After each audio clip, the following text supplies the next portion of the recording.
Indian ફેમિલીમાં normally એવું હોય છે કે મમ્મીને તો કંઈ ખબર ના પડે, પપ્પાને તો કંઈ ખબર ના. આ આપણો એક આમ ડાયલોગ જ હોય છે કે ઘણીવાર આમ મમ્મી હોય ને, આપણી ગુજ્જુ મમ્મીસ તો અમારે તો એને પપ્પાને ખબર જ ના હોય કયા ધોરણમાં છે. પણ ભાઈ કંઈથી ખબર હોય? આજથી 5 વર્ષ પહેલાં આપણે એવું કશું સાંભળ્યું જ નથી કે પેરેન્ટિંગ શું છે. આપણા પેરેન્ટ્સને પેરેન્ટિંગની જરૂર જ નથી પડી. એઝ અ પેરેન્ટ દરેક માતા પિતા પોતાના બાળકોને મોબાઈલ સિવાય બીજું શું આપી શકે? કે તમારું છોકરું છે ને આમ ગલીમાં ક્રિકેટ રમતું હોય ને તમે એમ માની લો બસ હવે આ તો વિરાટ કોહલી બનવાનો જ છે ને આને ક્રિકેટમાં મૂકી જ દો, તો એ પોસિબલ નથી. બાળકો સામે માતા પિતાએ ઝઘડો ના કરવો જોઈએ. અને શું એના લીધે જ કદાચ ફેલિયર આવે બાળકોને, તો એ લોકો ખોટું પગલું ભરે છે? અત્યારે જે જમાનો ચાલી રહ્યો છે કે નાની નાની ઉંમરના છોકરાઓ આપણે ઘણીવાર જોતા હોય છે સિગરેટ પીતા હોય છે, આ છે તે છે બધું. શું કોઈ પરફેક્ટ પેરેન્ટ હોઈ શકે વિથ ઝીરો એરર? અને આદર્શ પેરેન્ટિંગ કોને કહેવાય? આપણામાં તો છે ને 10માં 12માં બાળક આવે ને એટલે પેલું બહુ થઈ જાય, હા બોડાયું. તો હું એવું માનું છું કે હું એવું કહું કે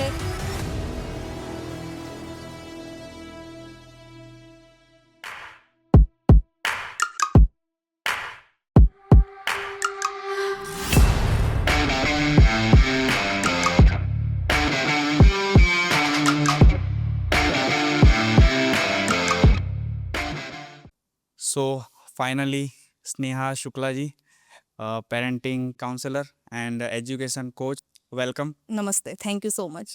So when you reach out to us, I got to know કે parenting counseling, that type of word also exists. તો શું છે આ પેરેન્ટિંગ કાઉન્સેલિંગ શું છે?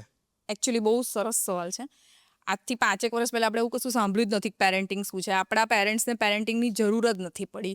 અને લગભગ હવે ઘણા બધા મારી પાસે કાઉન્સિલિંગ માટે બચ્ચાની સાથે પેરેન્ટ્સ બી આવે છે કે મેડમ ખબર જ નથી પડતી કે છોકરાઓને કેવી રીતે મોટા કરવા.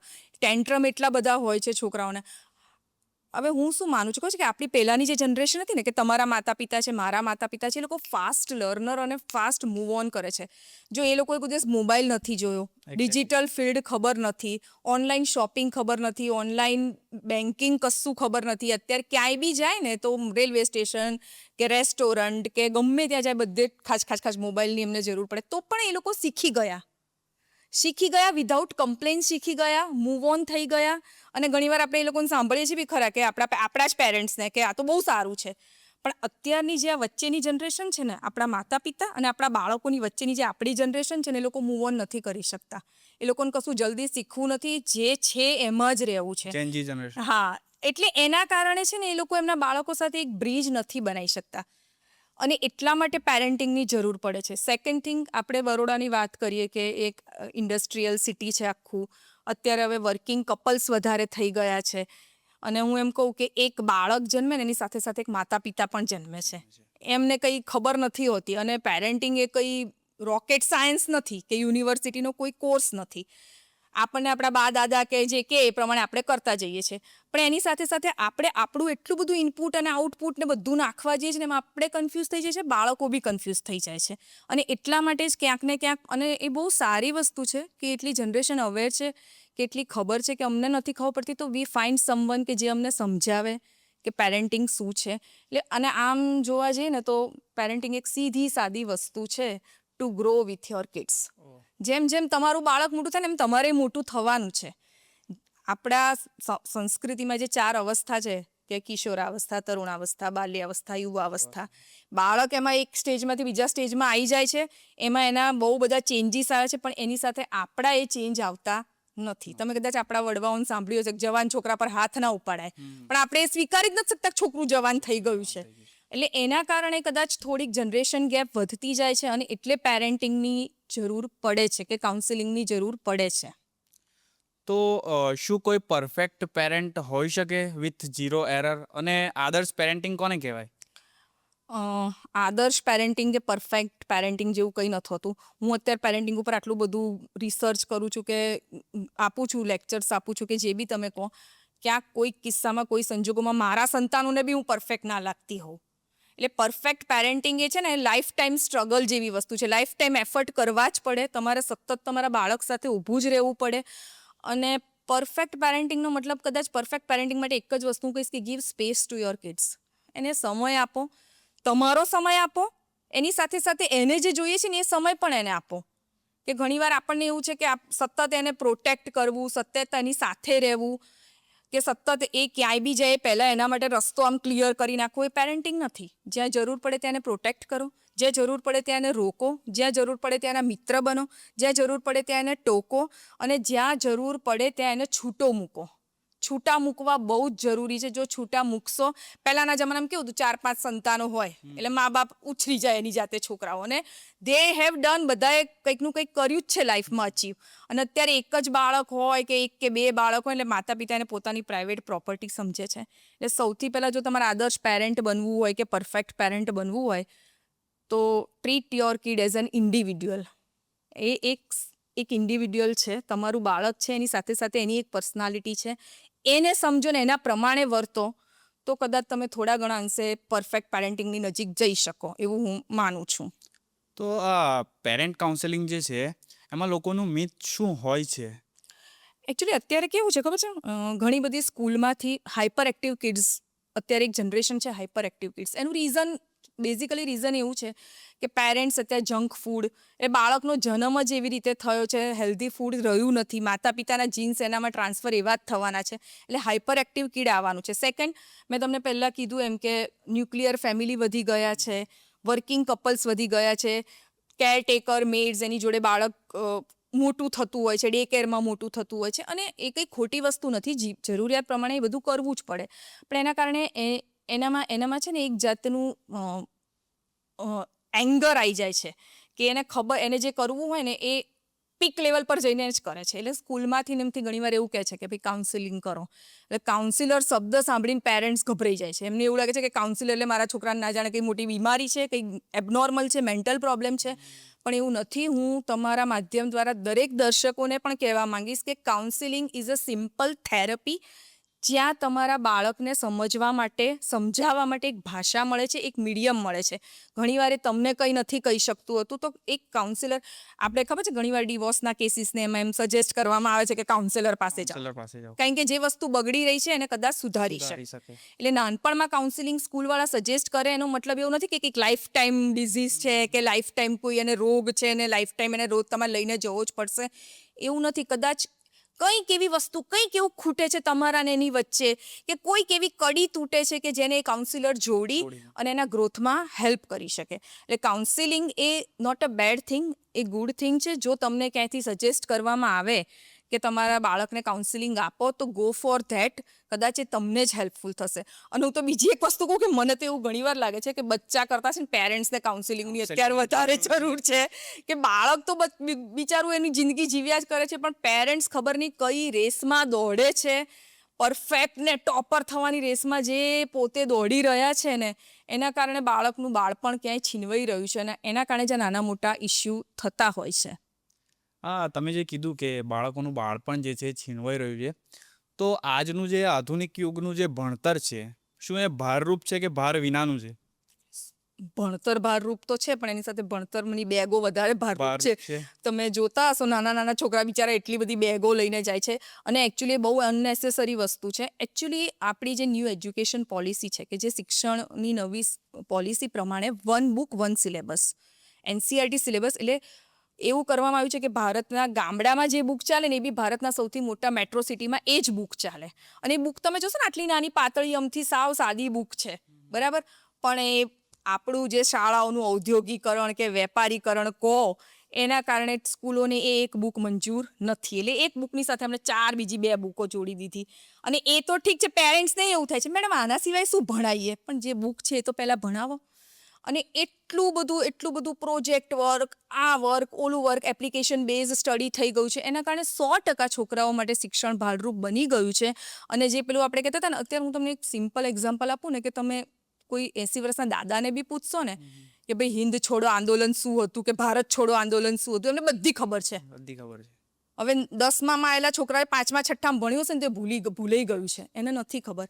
પાયથાગોરસનો સિદ્ધાંત ત્યાં છે, ન્યૂટનનો ગ્રેવિટેશનલ લો પણ ત્યાંનો ત્યાં છે, છતાંય કેમ શિક્ષણ આટલું અઘરું થઈ ગયું છે? કારણ કે આપણે બધા કાન આમ પકડીએ છીએ અત્યારે. એવી કોઈ જરૂર નથી. જે બુક આપી છે એ જ ભણો, એના જ ભણાવો. આપણે સ્કૂલમાંથી જે ભણાવવામાં આવે છે ને એના સિવાય આપણે બહાર બીજી બધી બાજુ બધા જ ડિરેક્શનમાં કામ કરવા માંડીએ છીએ. એવી કોઈ જરૂર નથી. સીધી સાદી રીતે ભણાવો. કદાચ તમારા છોકરાને ના આયા 100માંથી 100 તો કંઈ વાંધો નહીં. જેટલા આયા એટલા. એનું બેઝ ક્લિયર હોવો બહુ જરૂરી છે. એગ્રી. તો એઝ અ પેરેન્ટ મને પણ ખ્યાલ છે કે મારો જે સન છે એ હજુ 3.5 વર્ષનો છે અને નર્સરીમાં છે, પણ એને એટલી બધી પુસ્તકો એને આપી દેવામાં આવી છે, તો હું જ્યારે એને સ્કૂલે મૂકવા જાઉં અને એનું બેગ જે છે એ હું લઉં ત્યારે મને એવું થાય છે કે આટલું ભાર કઈ રીતે વેઠી શકશે. એટલે આમાં છે ને સતત ને સતત હું ઘણા બધા લોકોને બી કહેતી હોઉં છું કે પેરેન્ટ્સે અવેર થવાની જરૂર છે. પેરેન્ટ્સે સ્કૂલમાં વાત કરવાની જરૂર છે કે ભાઈ આટલું બર્ડન ના આપશો. અને એકચ્યુઅલી નથી હોતું, પણ ક્યાંક ને ક્યાંક કેવું થાય છે કે એક વસ્તુની સાથે મેં જેમ તમને કીધું ને કે રેફરન્સ બુક જોડી દે, ફલાણી બુક ને ઢીકણી બુક ને, એના કારણે છોકરાઓનું એ વધતું જાય છે, ભાર ત્યાં વધતો જાય છે, જે બહુ જ ઓછો કરવો જરૂરી છે. હમણાં તો આપણા સરકારે બેગલેસ સેટરડેઝ ચાલુ કર્યા છે કે શનિવારે એક એવો દિવસ કે છોકરાઓએ બેગ લઈને જ નહીં આવવાનું. ઘણી બધી સ્કૂલ એ ફોલો નથી કરી રહી, આઈ થિંક. હા, ઘણી બધી સ્કૂલ નથી કરી, પણ હું કહું કે એ કરો તો બહુ સારું છે કે બચ્ચાઓને એક દિવસ તો એવો મળે કે જ્યાં એમના મિત્રો સાથે સ્કૂલના એટમોસ્ફિયરમાં. એકચ્યુઅલી છે ને સ્કૂલ લાઈફ એ દરેક એક આખા હ્યુમન બિંગની, તમને બી કોઈ પૂછે ને કે તમારી લાઈફનો બેસ્ટ પીરિયડ, તો તમે કહેશો સ્કૂલ લાઈફ. એગ્રી. બરાબર, બધાનું સ્કૂલ લાઈફ બહુ સરસ, પણ આપણે શું એ સારી મેમરી આપીએ છીએ આપણા છોકરાઓને? આપણે તો બિચારાને ભણાય અને સ્કૂલેથી આવે એવું અહીંથી અહીં જા, અહીંથી ત્યાં જા, અહીંથી ત્યાં જા. હોમવર્ક કરવા બેસ. હા, તમે ધારો કે ટેસ્ટ હોય ને, મેં તો ઘણા બધા એવા પેરેન્ટ્સને જોયા છે કે આજે કંઈ ટેસ્ટ છે, એક્ઝામ છે, બિચારું છોકરું ઘરમાં કેવું ગયું પેપર, અલા પણ જેવું ગયું તો એને એવું તો પૂછ કે તને આવડ્યું, ઇઝી હતું, તે કર્યું તો એ આવ્યું હતું. એ બહુ જ જરૂરી છે. ખાલી તમે એકેડેમિક્સ ઓરિએન્ટેડ બનાવી દેશો બાળકને તો એ જરૂરી નથી. આજથી 10-20 વર્ષ પછી છે ને કંઈક સ્કૂલનું રિયુનિયન થશે ને તો એની પાસે એક જ આઈડેન્ટિટી હશે કે આ ટોપર છે. એની પાસે બીજી કોઈ આઈડેન્ટિટી જ નહીં હોય. જ્યારે કોઈ એવરેજ સ્ટુડન્ટ હશે, બેક બેન્ચર હશે, એની પાસે બહુ બધી મેમરી હશે કે આપણે સ્કૂલમાં કેવી ધમાલ કરી હતી. અને મને એવું લાગે છે કે એ જ સાચો ગ્રોથ છે. જો સ્કૂલ લાઈફમાં બાળકો થોડીક મસ્તી નહીં કરે, થોડુંક ધમાલ નહીં કરે, તો એનો કોઈ મતલબ જ નથી. અત્યારના પેરેન્ટ્સને તો કેવું છે ખબર છે, આમ આપણે તો કેવું સ્કૂલમાં હોમવર્ક ના લઈ જઈએ ને તો આમ આવતું હતું કે હોમવર્ક નથી કર્યું. અત્યારે પેરેન્ટ્સ એ સહન નથી કરી શકતા કે આવી ડાયરી નોટ આવી તો આવી જ જોઈએ. જો સ્કૂલ લાઈફમાં હોમવર્ક નથી કરી એવી નોટ ના આવી તો એ સ્કૂલ લાઈફનો કોઈ મતલબ જ નથી. એ કંઈ બહુ મોટું એણે કંઈ બિચારાએ ગુનો નથી કરી નાખ્યો. એટલે એવું હું માનું છું કે હું તો તમને બી કહું, તમારા બાળકને એની સ્કૂલ લાઈફ એન્જોય કરવા દો. એ બહુ જ જરૂરી છે, કારણ કે બહુ જ એ દિવસનો મોટા ભાગનો ટાઈમ સ્કૂલમાં કાઢે છે.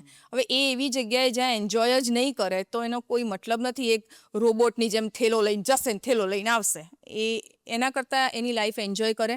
થોડા ઘણા ઓછા માર્ક્સ આવશે તો ચાલશે, પણ સારા મિત્રો બનાવે, સારી મેમરી બનાવે, ટીચર સાથે એનો સારો રેપો બનાવે, એ બહુ જ જરૂરી છે. એને કદાચ સ્કૂલમાંથી જે છે સ્ટાર આપે, સારું કંઈ કર્યું હોય તો સ્ટાર આપે, અને અમુક વાર એને સ્ટાર ના આપે ને તો ઘરેથી હું એના હાથમાં સ્ટાર આપી દઉં. Very good, very good. કારણ અરે કે રીસાવાની એપ્રિસિએશન તો દરેક બાળકને જોઈએ છે. તો તમે આ જે વાત કરી એના પરથી મને એક સવાલ જે છે ઉદ્ભવ્યો છે કે કોમ્પિટિશન અને કમ્પેરિઝન એમાં શું તફાવત છે? કઈ રીતે પેરેન્ટ જે છે એ કમ્પેરિઝન કરાવે છે ને કઈ રીતે એવું એ લોકોને લાગે છે કે મારું બાળક જે છે એ કોઈ કોમ્પિટિશનમાં છે? તમારા છે ને સવાલમાં જ જવાબ છે કે મા બાપ કરે એ કમ્પેરિઝન અને બાળક એક બીજા બાળક સાથે કરે ને એ કોમ્પિટિશન. ઓકે. મા બાપ ઓલવેઝ કમ્પેરિઝન કરે છે. જો હું તમને એક સિમ્પલ એક્ઝામ્પલ બતાવું, તમારું છોકરું આવીને એવું કહેશે કે મમ્મી મારા સારા માર્ક્સ નથી આવ્યા, એટલે તમે બીજો સવાલ શું કહેશો? ફલાણા તાર ભાઈબંધને કેટલા માર્ક આવ્યા? પછી જો તમને એ છોકરું એવું કહેશે ને મમ્મી સ્કૂલમાં ક્લાસમાં કોઈનાય સારા માર્ક નથી આવ્યા, તો તમે ઓકે, તો રિલેક્સ. કોઈના નથી આવ્યા ને તો ચાલશે, તારા નથી આવ્યા, એવું ના હોય ને. પહેલાં એને શીખવાડો કે તારી કોમ્પિટિશન તારી પોતાની સાથે છે. હવે સ્પર્ધા એટલે કેવી વસ્તુ છે ને, જો અમુક વસ્તુ ગોડ ગિફ્ટેડ હોય છે, જેમ કે સારું ગાવું એ ગોડ ગિફ્ટ છે, સારું ચિત્રકામ એ ગોડ ગિફ્ટ છે. હવે કોઈનું છોકરું બહુ જ સરસ સિંગર હોય તો તમે એમ કહો જો પેલું છોકરું કેટલો સરસ ગાય છે ને તોય માર્કે અલા પણ એનો અવાજ નથી એવો, ક્યાંથી લાવે એ અવાજ એવો? એટલે પોસિબલ નથી. એ વસ્તુ તમારે સ્વીકારવી જરૂરી છે. હવે બે કોઈ એથ્લેટ્સ દોડતા હોય, બે જણા બહુ સરસ દોડે છે, બરાબર, એક સ્પર્ધામાં તમારું છોકરું ના દોડી શક્યું તો એ બરાબર છે, એ કોમ્પિટિશન છે. પણ તમારું છોકરું દોડતું જ નથી, એને કોઈ સ્પોર્ટ્સ સાથે લેવા દેવા જ નથી, અને છતાંય તમે એની બીજા જોડે કરો જે એ કમ્પેરિઝન છે. અને કોમ્પિટિશન એ છે ને તમારા બાળકનો ગ્રોથ કરશે, કમ્પેરિઝન એને ડિમોટિવ કરશે, Demotivate કરશે. Got it. કમ્પેરિઝન એને ઇન્ફિરિયર બનાવશે. કમ્પેરિઝન કરતાં એક ટાઈમ ઉપર છે ને કદાચ એ સ્વીકારી જ લેશે કે હું ઇન્ફિરિયર જ છું. કોમ્પિટિશન કરાવશો કે કોમ્પિટિશન કરશો તો એની પાસે આગળ જવા માટે સ્કોપ રહેશે. એટલે કમ્પેરિઝન તો ક્યારેય ના કરો, પણ હવે ખબર નહીં કેમ માતા પિતા એ વસ્તુ સમજતા જ નથી. એટલે મેં તમને કીધું ને, મા બાપ કરે કોમ્પેરિઝન અને બાળકો કરે કોમ્પિટિશન. ઓકે, તો આ બધી બાબતમાં બાળકોને એક્સ્ટ્રા કઈ એક્ટિવિટીની જરૂર છે? બાળકોને કઈ એક્સ્ટ્રા એક્ટિવિટી કરાવવી જોઈએ, ઇતર પ્રવૃત્તિ? જો એક્સ્ટ્રા કરિક્યુલમ એક્ટિવિટી બહુ જ જરૂરી છે. અત્યારના યુગમાં ખાલી ભણતરથી કંઈ જ નથી થતું. કે કંઈ પણ તમે કરાવો કે જે એને ગમતું હોય. પણ હું દરેક મા બાપને એવું કહીશ કે તમારું છોકરું છે ને આમ ગલીમાં ક્રિકેટ રમતું હોય ને તમે એમ માની લો બસ હવે આ તો વિરાટ કોહલી બનવાનો જ છે ને આને ક્રિકેટમાં મૂકી જ દો, તો એ પોસિબલ નથી. કદાચ એને ત્યાં ક્રિકેટ ગલીમાં રમવું જ ગમે છે, ત્યાં એકેડમીમાં જશે ને પેલા કોચ 10 કસરત કરાવશે તો થાકીને બીજા દિવસે ના બી પાડી દેશે. અને એણે ના પાડી દીધી તો એ વસ્તુને સ્વીકારો. બીજી વસ્તુ કે તમે એને કશામાં પણ મૂકો, કોઈ ક્લાસિકલ ડાન્સ તમે શીખવાડો, કોઈ ઇન્સ્ટ્રુમેન્ટ શીખવાડો, તમે એને કોઈ સ્પોર્ટ્સમાં મૂકો, તો તમે એનું લાઈફ ટાઈમ કે લોંગ વિઝનથી ના મૂકશો. તમે રોજે રોજ વિચારો કે આટલા સ્ટ્રેસફુલ લાઈફમાં મારી છોકરી જઈને 2-5 કલાક ડાન્સ કરે છે તો એ રિલેક્સ થાય છે, એની એક્સરસાઇઝ થાય છે. મારો છોકરો જઈને બાસ્કેટબોલ, ફૂટબોલ, ક્રિકેટ રમે છે તો એની એને એટલી ફિઝિકલ એક્ટિવિટી મળે છે, એની ફિટનેસ વધે છે, એના કારણે એનું માઇન્ડ કામ થાય છે. હવે અત્યારે હમણાં આપણે WPL વુમન પ્રીમિયમ લીગ ચાલ્યા પછી બધાએ પોતાની છોકરીઓને ક્રિકેટમાં મૂકી દીધી કે જાણે હમણાં જ કરિયર. એટલે એવું જરૂરી નથી કે કરિયર બનશે જ. અત્યારે તમને એનો શું ફાયદો થઈ રહ્યો છે? If your kid is enjoying extra curriculum activity, તો એ તમારા પૈસા વસૂલ છે અને એક્સ્ટ્રા કરિક્યુલમ એક્ટિવિટી કરાવો. પણ એ કરિક્યુલમ એક્ટિવિટી કરે છે એટલે એ અચીવ જ કરશે. આપણે નીરજ ચોપડા જેવલિન થ્રોમાં સ્વર્ણ પદક જીત્યા પછી કેટલી બધી એકેડમી ખુલી ગઈ કે હવે આમાં કરીએ. પણ એને પૂછો ખરા ભાઈ તારે ભાલો ફેંકવો છે? એટલે આ બહુ જરૂરી છે. એક્સ્ટ્રા કરિક્યુલમ એક્ટિવિટી બહુ જ જરૂરી છે. એનું રીઝન એટલા માટે, ભણતર થોડું સ્ટ્રેસફુલ થઈ ગયું છે. ઘરમાં બી માતા પિતા બી અત્યારે તમે જુઓ ને તો દરેક જગ્યાએ જે બહાર જે થતું હોય રેસેશન છે કે વોટ એવર કે કંપનીમાં, માતા પિતા પણ એટલા સ્ટ્રેસમાં રહે છે. એટલે છોકરાઓને એક ગલીઓમાં રમવાનું ઓછું થઈ ગયું છે. જેમ આપણે શેરીમાં ને એમ રમતા હતા એ હવે ઓછું થઈ ગયું છે. એટલે તમે ક્યાંક બહાર મૂકશો તો એને એક બીજું વર્લ્ડ મળશે, એક બીજી દુનિયા મળશે, એનું એક બીજું જ્યાં એનું માઇન્ડ ડાયવર્ટ થાય એની જગ્યા મળશે. એટલે એ બહુ જ જરૂરી છે. હું દરેક પેરેન્ટ્સને કહું કે ભણવામાં થોડું ઘણું ઓછું વધતું હશે તો ચાલશે, પણ એને સ્પોર્ટ્સ કરાવો, સંગીત છે, મ્યુઝિક છે, કંઈક એવું કરાવો, ડાન્સ છે કે જેમાં એ એની જાતને રિલેક્સ કરી શકે, જે એના ગ્રોથમાં ડેફિનેટલી હેલ્પફુલ થશે. એનો જે તમારે ફિઝિકલ મેન્ટલ ગ્રોથ કરવો છે એના માટે એ વસ્તુ ડેફિનેટલી હેલ્પફુલ થશે. એઝ અ પેરેન્ટ, માની લો કે મારો જે આઈડલ છે એ વિરાટ કોહલી છે, તો હું એવું ઈચ્છું કે મારો સન જે છે એ ક્રિકેટમાં જ જાય, તો એ કેટલું યોગ્ય? એટલે એ તો બહુ કોમન વસ્તુ છે કે ભાઈ હું મેડિકલમાં હતો ને મને 2 માર્ક માટે રહી ગયો હતો ને હું ડૉક્ટર નહોતો બને એટલે તારે ડૉક્ટર બનવાનું છે. પણ એને પૂછો તો ખરા, એને ઇન્જેક્શન ગમે છે, એને બ્લડની સ્મેલ ગમે છે, બરાબર? નો ડાઉટ તમારા બાળકો છે, પણ એક વસ્તુ બહુ યાદ રાખી કે તમારા બાળકે તમારા સપના પૂરા કરવા જન્મ નથી લીધો. એ તમારા ડ્રીમ ફૂલફિલ કરવા અહીંયા નથી આવ્યો. તમને વિરાટ કોહલી ગમે છે, કદાચ અત્યારે નહીં બોલે, 5 વર્ષ રહીને એમ કહેશે પપ્પા લાવો રિમોટ, મારે ફૂટબોલ જોવું છે, મારે ક્રિકેટ નથી જોવું. તો એ વસ્તુ સ્વીકારવી બહુ જ જરૂરી છે. એ એક્સેપ્ટન્સ બહુ જ જરૂરી છે કે એને જે કરવું છે એ કરવા દો. એક ટાઈમ સુધી તમારું બાળક તમને ગમતું કરશે. પણ જો એક વસ્તુ હું તમને કહું, જો એ જે પણ કરે છે ને, તમે જેમ તમારું કીધું મારે વિરાટ કોહલી બનાવો છે મારા છોકરાને, તમે એને ક્રિકેટમાં એકવાર મૂકી બી દેશો, શરૂમાં ડિસિપ્લિન સાથે બધું કરશે, તમને એમ લાગશે બી ખરા કે ચલો યસ આઈ હેવ અચીવડ. એક ટાઈમ પછી એ એવું કહેશે કે પપ્પા મન નથી ગમતું પણ તમને ગમું છું ને, તમને ગમે છે ને એટલે હું કરું છું, તો ત્યાં ડ્રોપ દેટ થિંગ. કેમ કે તમે ક્યારે પણ પોતાના બાળકો ઉપર કોઈ વસ્તુ થોપી ના શકો. કેમ કે આજે તમે થોપશો ને તો આજે 40-45 વર્ષે ક્યારેક એનામાં કોઈ ફેલિયર આવશે ને તો એવું કહેશે માર તો ક્રિકેટર નતું બનવું, તમારે બનાવ્યો મને. Okay, got. બરાબર? એટલે હા, નો ડાઉટ તમે એને કહી શકો, તમે એને બતાવી શકો, પણ વેન યુ રિયલાઇઝ કે he is not enjoying this things, એ મારા માટે કરે છે, તો ડ્રોપ ઇટ, તો એને કરવા દો. ફ્યુચરમાં ફેલિયર આવે તો પછી આપણા ઉપર જ. હા, અને હું તો એવું કહું કે ફેલિયર આવ્યું કે ના આવ્યું કંઈ નહીં, પણ એનું જીવન છે, એને જીવવાનો હક છે. એને ના ગમે એ વસ્તુ આપણે બી આપણી લાઈફમાં એવી ઘણી બધી વસ્તુ હશે કે નથી ગમતી તો પડતી મૂકીને યુટર્ન લઈને બીજી જગ્યાએ જતા રહ્યા છે. તો ત્યારે એઝ અ પેરેન્ટ આપણે આપણા બાળકને સપોર્ટ કરવો જ જોઈએ. એ જ આપણી સૌથી મોટી વસ્તુ છે. એ ગમે તે કરીને આવે એને સપોર્ટ કરો. હા, એને એટલી ખબર હોવી જોઈએ કે ખોટું નહીં સ્વીકારવામાં આવે. મૂલ્યો શીખવાડો, સાચા ખોટાનો ભેદ શીખવાડો, પણ હંમેશા એને એક વિશ્વાસ હોવો જોઈએ. હું તમને એક બહુ સરસ વાત કહું. આ વાત નીકળી એટલે કે હમણાં બરોડામાં આપણે જે વરસાદ બહુ પડ્યો ત્યારે હું મારા સનને લેવા ગઈ સ્કૂલ પર. બહુ જ વરસાદ ચાલતો હતો તો એનો ફ્રેન્ડ જે અમારા ઘરથી નજીક રહે છે, મેં તું ચાલ તને લઈ જવું એમ. તો કે ના આંટી મમ્મી આવશે ને. મેં તો બેટા બહુ વરસાદ. તો કે ના આંટી મમ્મી આવશે ને. તો that kid has faith in his mother કે મમ્મી આવશે જ. એણે એ વિશ્વાસ મૂકી જ દીધો છે. તો આપણે એટલો વિશ્વાસ આપણા બાળક પર મૂકવો જ પડે. પહેલી વસ્તુ એ છે કે એ જે પણ કરશે હું એની સાથે રહીશ અને કંઈક કરશે જ. જો તમે સહી દિશામાં એને સપોર્ટ કરતા રહેશો ને તો કંઈ ગલત નહીં થાય.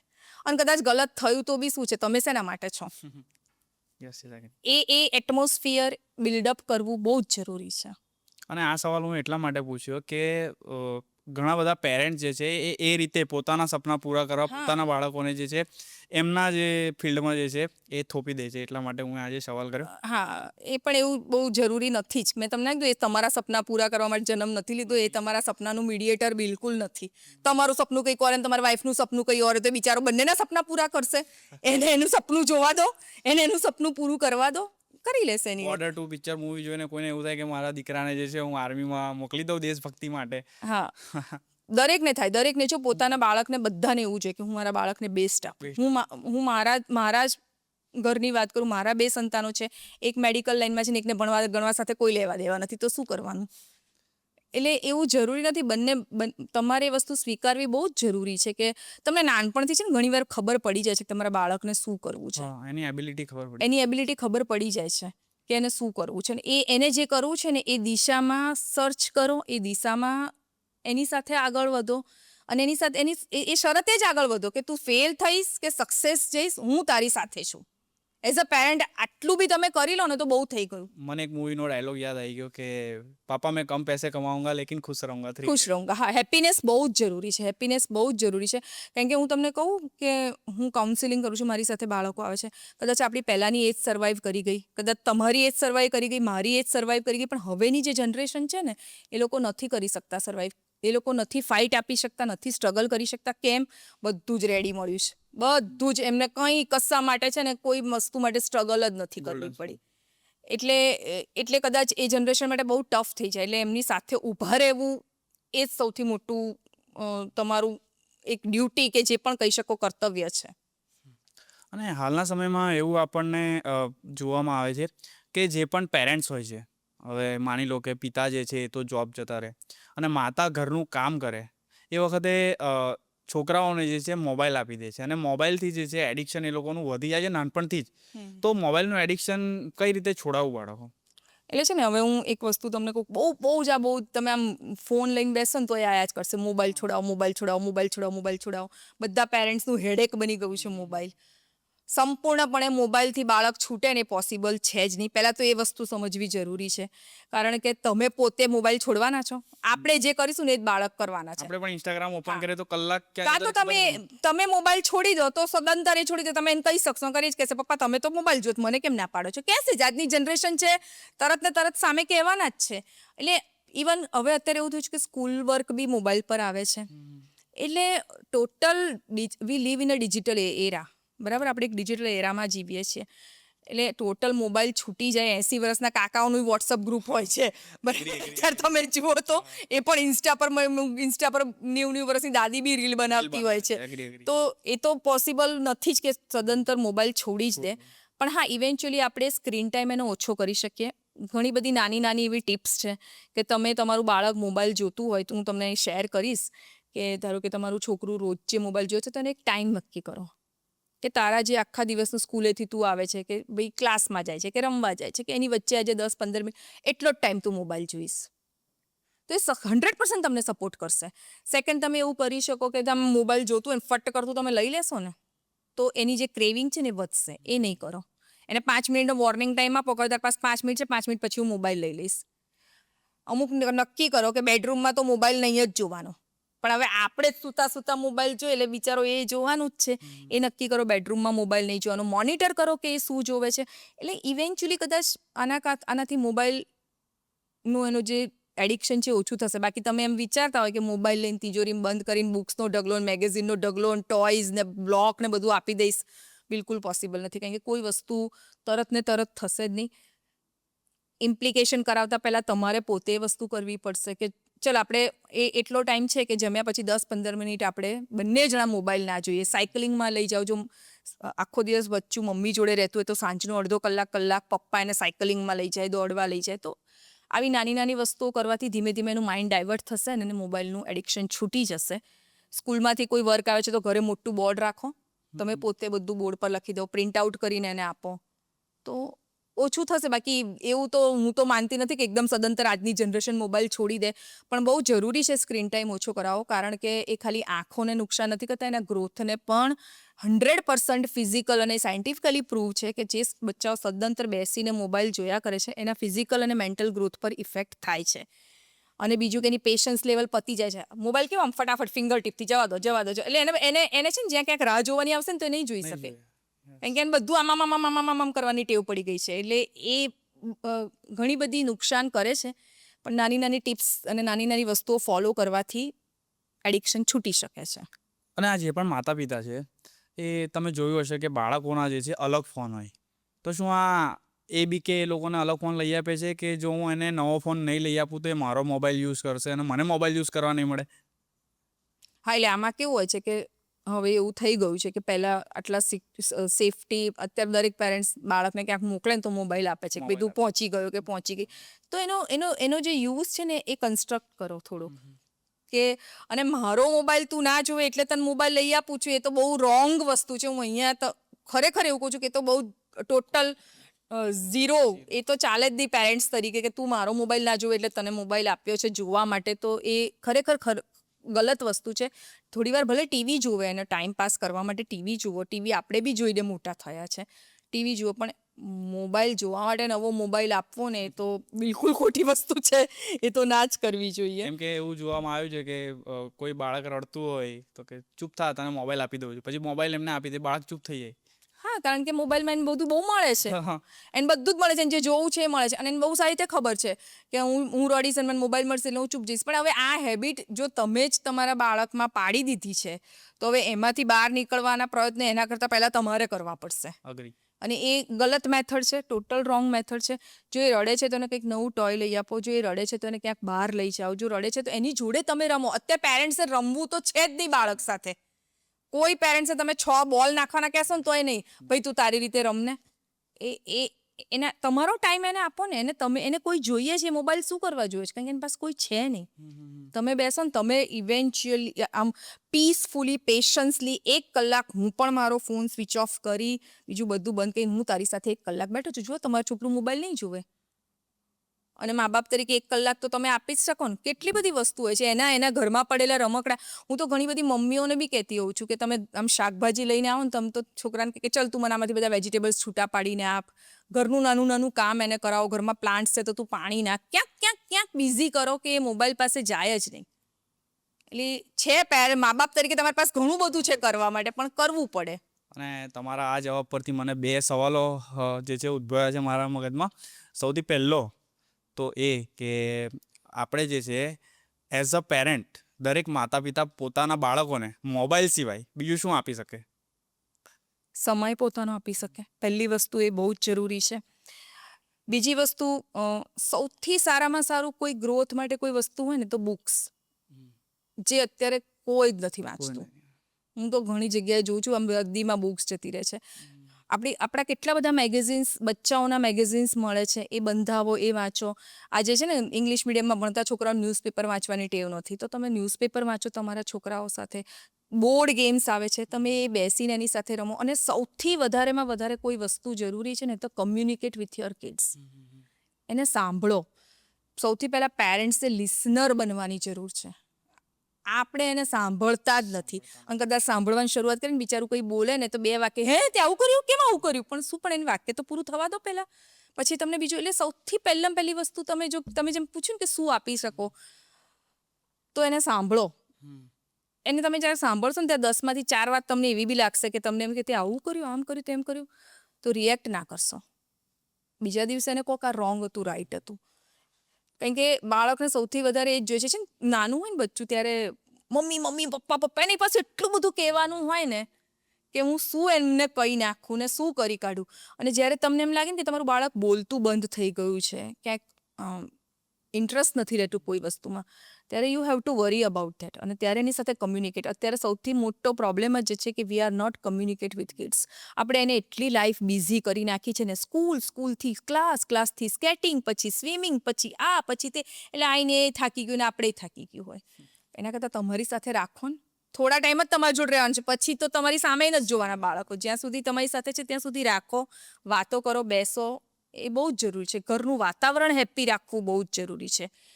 અમુક વસ્તુઓ કેવી છે, હું તમને ઘણી વાર કહું કે આપણા ઇન્ડિયન ફેમિલીમાં નોર્મલી એવું હોય છે કે મમ્મીને તો કંઈ ખબર ના પડે, પપ્પાને તો કંઈ ખબર ના. આ આપણો એક આમ ડાયલોગ જ હોય છે કે ઘણીવાર આમ મમ્મીઓ હોય ને, આપણી ગુજ્જુ મમ્મીસ તો અમારે તો એના પપ્પાને ખબર જ ના કયા ધોરણમાં છે. પણ ભાઈ કંઈથી ખબર હોય? જે તમે જે સ્કૂલમાં મૂક્યો છે એની જે ફીસ છે ભરવા માટે એ માણસ 8 થી 8 જોબ કરે મહેનત છે, કરે છે. મહેનત કરે છે, ત્યારે લક્ઝરિયસ સ્કૂલમાં તમે મૂક્યું છે. તો તમારા બાળકને એ સમજાવવું બહુ જરૂરી છે કે we are a team, we are a family. કે એક વસ્તુ, એક પાર્ટ એમણે સંભાળ્યો છે ત્યારે હું બીજો પાર્ટ કરી રહ્યો છું. બરાબર? આજે તમે એવું કહેશો ને મમ્મીને ખબર નથી પડતી, પપ્પાને નથી ખબર પડતી, 15 વર્ષે તમારું આ જે બીજ તમે અત્યારે રોપ્યા છે ને, વટવૃક્ષ બનીને બાળક સામે તમને જો કહેશે પપ્પા તમને કંઈ ખબર નથી પડતી, મમ્મી તમને કંઈ ખબર નથી પડતી. એટલે સૌથી પહેલી વસ્તુ કોઈ હોય ને તો give respect to your partner in front of your kids. એ બહુ જ જરૂરી છે. તમારા પાર્ટનરની તમે રિસ્પેક્ટ કરો તમારા બાળકો સામે, તો એ પણ શીખશે. ઇવન હું તો શું કહું, પાર્ટનર શું કરવા, તમારા દાદા દાદી, એને એટલીસ્ટ તો સમજણ હોવી જોઈએ કે ઘરના જે 4-5 વ્યક્તિ છે કે દાદા દાદી છે કે હું જે ફેમિલી મેમ્બરમાં સાથે રહું છું એની વેલ્યુ અને એની રિસ્પેક્ટ મારે કરવાની છે. નહીંતર ઇવેન્ચ્યુઅલી બધું જ પાછું આવવાનું જ છે આપણી પર જ. એટલે એ બહુ જ જરૂરી છે અત્યારે એઝ અ પેરેન્ટ તમે આ વસ્તુ ધીમે ધીમે બાળકમાં વિકસાવી શકો. અને હું ઇન્સ્ટાગ્રામ પર એક પોસ્ટ કે એક રીલ પણ એવી જોઈ હતી કે જે ઘરનું બાળક પણ તમારી વેલ્યુ ના કરતું હોય, તમારી ઇજ્જત ના કરતું હોય, તો સમજવું કે એ ઘરમાં તમારી જે છે એ થઈ રહી છે. હા, એ લોકો સામે બુરાઈ કારણ કે જે જોવે એ શીખે, શીખે. જે જોવે એ શીખે. આજે નોર્મલ, હું તમને એકદમ નોર્મલ એક્ઝામ્પલ આપું કે ક્યાંક રેસ્ટોરન્ટમાં ગયા હોઈએ આપણે, બરાબર, તો શું જમવું છે કે શું ઓર્ડર કરવું છે, તો ઘણીવાર પપ્પા એવું કહી દે મમ્મીને કંઈ ખબર નથી પડતી. કેમ મમ્મીને ખબર નથી પડતી? મમ્મીને ખબર પડે છે. ઘણીવાર બહાર ક્યાંય ગયા હોય તો પપ્પાને શું ખબર પડે? એટલે એ જ વસ્તુ છે ને કે બાળક એ છે ને મિરર છે. એ જે જોવે ને, અને એના મિરરમાં કે એની દુનિયામાં સૌથી આઈડિયલ કોઈ લોકો હોય ને તો એ માતા પિતા છે. બરાબર? એ જે જોશે ને એ જ શીખશે. હોય હસબન્ડ વાઈફ છે, ડિસઅગ્રીમેન્ટ હોય તમારા બધા હોય, પણ એટલીસ્ટ એટલો ટ્રાય કરો કે એ ડિસઅગ્રીમેન્ટ કે એ તમારા જે ડિસ્પ્યુટ છે એ એની સામે ના આવવા જોઈએ. એને તો ઓલવેઝ તમે એક હેપ્પી કપલ જ લાગવા જોઈએ. કારણ કે હું બહુ દ્રઢપણે માનું છું કે આની સાથે આપણે એક વાત કરીએ કે અત્યારે છે ને બધા ચાઇલ્ડના ફિઝિકલ ગ્રોથ માટે આપણે બહુ ટ્રાય કરતા હોઈએ છીએ. એની હાઇટ સરસ થાય ને એનું વેટ વધે ને કેટલા સપ્લિમેન્ટ લઈએ ને કેટલું ખવડાવીએ, પણ we are not focusing his or her mental health. અને એ મેન્ટલ હેલ્થ ત્યારે જ બગડે છે જ્યારે ઘરનું વાતાવરણ ખરાબ હોય. તો અને એ છે ને ધીમે એ છે ને સ્લો પોઈઝન જેવું કામ કરે છે. જ્યારે બાળકની મેન્ટલ હેલ્થ બગડે છે ને, કદાચ આપણે મેન્ટલી ડિસ્ટર્બ હોય તો આપણી પાસે વેરિયસ વેઝ છે. થોડી વાર ફોન જોઈ લે, કોઈ ફોન કરી દે, મૂવી જોવા જતા રહીએ, શોપિંગ લેડીઝ હોય તો શોપિંગ કરવા જતી રહે, એટલે રિફ્રેશ થઈ જાય. બાળક પાસે કશું જ નથી. અને અત્યારે મેન્ટલ હેલ્થના કારણે ઘણીવાર કેવું થાય, તમે નોટિસ એકદમ બાળક ચીડિયું થઈ જાય. તમે પ્રશ્ન પૂછો તો એને જવાબ આપવા નથી ગમતા, કાં તો બહુ જ ખાધા કરે, કાં તો ખાવાનું બંધ કરી દે, કાં તો એકદમ ગુમસુમ થઈ જાય. તો આ બધી વસ્તુ સૌથી પહેલું છે ને ઘર બહુ જરૂરી છે. કે એ ઘર એના માટે હેપ્પી પ્લેસ હોવું જોઈએ કે એને એમ થાય કે હું મારે ઘરે જવું છે. અને એમાં મમ્મી પપ્પાનો રોલ બહુ જ ઇમ્પોર્ટન્ટ છે. કારણ કે તમે એક આખું હ્યુમન બિંગ બિલ્ડઅપ કરી રહ્યા છો અને એને કેવી રીતે કરવું છે ને તમારા હાથમાં છે. અને કોઈ પણ વસ્તુનો બેઝ એવો હોવો જોઈએ કે હેપીનેસ હશે ને તો બધું થઈ જશે. બાળક હેપ્પી હશે ને તો એ બધું કરી લેશે. એ હેપ્પી હશે ને તો એના ફેલિયરને બી એક્સેપ્ટ કરી લેશે. એ હેપ્પી હશે ને તો કદાચ ક્યારેક આજે નહીં થોડા વર્ષો પછી ક્યાંક કંઈક ઘરમાં કોઈ ઘટના ઘટશે ને તો પણ એ તમને બી સંભાળી લેશે જો એ હેપ્પી હશે તો. એટલે એ બહુ જ જરૂરી છે. ઘરનું વાતાવરણ હેપ્પી રાખવું, પોઝિટિવ રાખવું. તો એવું માની શકાય કે બાળકો સામે માતા પિતાએ ઝઘડો ના કરવો જોઈએ, ના જ કરવો જોઈએ. એનાથી એના મેન્ટલ હેલ્થ મેન્ટલ હેલ્થ પર અસર થશે અને ક્યાંક ક્યાંક કોઈક અંશે છે ને, જો તમે ઝઘડો એટલે કેવું કપલ્સમાં એવું હોય કે રાઈટ અને રોંગની લડત હોય, હોય. બરાબર, કે તું અહીંયા ખોટા છે ને તું અહીંયા ખોટી છે. તો એને બી એ વસ્તુ જ લાગશે કે જ્યારે ઇવેન્ચ્યુઅલી કોઈ એક ડિસિઝન પર આવશે ને તો એના મગજમાં એવું હશે કે દર વખત મારા પપ્પા જ ખોટા હોય છે, કે દર વખત મારી મમ્મી જ ખોટી. એ હંમેશા એક સાઈડ પર જતા રહેશે. તો ના જ ઝઘડવું જોઈએ. એટલીસ્ટ જ્યાં સુધી બાળક તરુણાવસ્થામાં ટીન એજમાં ના આવે ને ત્યાં સુધી એનું મગજ બહુ બહુ કાચું હોય છે, બહુ નાનું હોય છે, કે તરત ઇફેક્ટ થઈ જાય. તરત એને સ્કૂલમાં બી કોઈ કશું બોલે ને, નાનપણમાં તમે જોજો કે સ્કૂલમાં છોકરાને ટીચરે કહી દીધું તો ઘરે આવીને રડવા માંડશે. પણ મોટા થશે ને તો કોઈ અસર નહીં થાય, અસર નહીં થાય. કારણ કે એ મગજ બહુ નાનું છે. અને કોઈ કહી દેશે ને, જો એની મમ્મી ખાલી એમ કહેશે ને આજે હું તારી જોડે નહીં બોલું તો પણ એને ઇફેક્ટ થઈ જશે. બાલ્ય અવસ્થા જેવી છે કે એનું સૌથી ક્લોઝ એનું સર્કલ, એની દુનિયા એના મા બાપ જ છે. અને એ ક્યારે નહીં છે કે એ બંને જણા ઝઘડે. એટલે એટલું તો તમે એક ફેમિલી તમારું છે, બાળક તમારું છે, અને તમે બંને ઝઘડશો, બીજા કોઈને ફાયદો થશે, નુકસાન થશે, દૂરની વસ્તુ છે, પણ 100% તમારા બાળક પર અસર થઈ રહી છે. તો જ્યાં ગીવઅપ કરી શકો ત્યાં કરો, બને તો ટાળો. ઝઘડવું હોય તે સ્કૂલે જાય પછી બંધ બારણા કરીને જેટલું ઝઘડવું હોય એટલું ઝઘડો, પણ એની સામે ના ઝઘડશો. Yes, got it. અને મારો બીજો સવાલ કે તમે કીધું કે બાળકોને સમય આપો, તો બાળકોને જે ક્વોલિટી ટાઈમ છે એ કેટલો આપવો જોઈએ? શું ક્વોલિટી ટાઈમ આપવાનો મતલબ એવો કે એની સાથે 24 કલાક એમની સાથે જ રહેવું? હવે આમાં છે ને કેવું છે ખબર છે, મેં તમને કીધું કે બાળકની 4 એજ હોય છે. અમુક એજમાં છે ને એને પેરેન્ટ્સ જોઈતા જ હોય છે, જોઈતા જ. 24 કલાક પેરેન્ટ્સની આસપાસ રહેવું હોય છે, બરાબર. અને ક્વોલિટી ટાઈમ એટલે આમ તમે આમ સવારે ફોન કરો, આજે છે ને આપણે આમ ક્વોલિટી ટાઈમ કરીશું બેટા, આજે આપણે બહાર જઈશું, એ ક્વોલિટી ટાઈમ નથી. એને જરૂર છે ત્યારે તમે એની સાથે રહો. હવે એની સ્કૂલમાં કોઈ ઇવેન્ટ છે, એને સ્કૂલમાં કંઈ પાર્ટિસિપેટ કર્યું છે, એમાં એને પ્રાઇઝ મળ્યું છે, એમાં એને શું કર્યું, એને બધું જ કહેવું છે પગથી માથા સુધી કે મારો આવો મેકઅપ હતો, મેં આવું કર્યું, મેં તેવું કર્યું. તે બધું સાંભળો, એ ક્વોલિટી ટાઈમ્સ છે. અને એક રૂલ નોર્મલી હવે આપણા ગૂગલ ઉપર હોય છે 7-7-7, કે દરરોજ જમ્યા પછી 7 મિનિટ એની પાસે બેસો, રાત્રે સૂતા પહેલાં 7 મિનિટ એની પાસે બેસો, સવારે સ્કૂલે જાય છે એ વખતે 7 મિનિટ બેસો. એટલે થોડો ટાઈમ તો એવો આપો જ કે એક ટાઈમ મમ્મી એની સાથે હોય, એક ટાઈમ પપ્પા એની સાથે હોય, કે એને જે કહેવું છે ને ક્વોલિટી ટાઈમ એને કહેવાય. કે એને જે કરવું છે એની નોટબુક જો ચાલ લાય તો તારી મેસી નોટબુકમાં તે શું કર્યું છે. પછી ધારો કે તમે એમ જોયા કે 10માંથી 3 જ સમ સાચા પડ્યા છે, બાકીના બધા ખોટા પડ્યા છે, તમે આમ તૂટી આટલા બધા ચોકડા મેડમે આટલા બધા રેડ માર્ક્સ આપ્યા છે, એવું ના કરો. મારે આવું જ થતું હતું બેટા, મને મેથ્સ નહોતું આવડતું. આ બહુ જરૂરી છે. અને ક્વોલિટી ટાઈમ, અને જેમ તમે કીધું કે સાથે રહેવું એટલે એમ સખત એની પર CCTV કેમેરાની જેમ નજર રાખવી ને એ બી જરૂરી નથી. બાળકને એનો ટાઈમ આપવો બહુ જરૂરી છે. અને એ ટાઈમમાં એનો જે આપણે કેવું મી ટાઈમ, આપણો મી ટાઈમ છે તેમ બાળકનો બી મી ટાઈમ છે ને. આપણે સતત એની આગળ પાછળ ફર્યા જ કરીશું ને તો એ જરાય આખા દિવસમાં એના 10-15 મિનિટ એવા હોવા જોઈએ કે એને જેમ રમવું હોય એમ રમે. મારા પોતાના ગ્રાન્ડ પેરેન્ટ્સ હતા ને તો આપણે ઘરમાં દિવાલ ઉપર લીટા કરીએ, તો કોઈ બોલે ને ઘરમાં લીટા છે તો એ એવું કહે કે ઘરમાં છોકરા હોય ને તો લીટા હોય. આપણે અત્યારે કરવા દઈએ?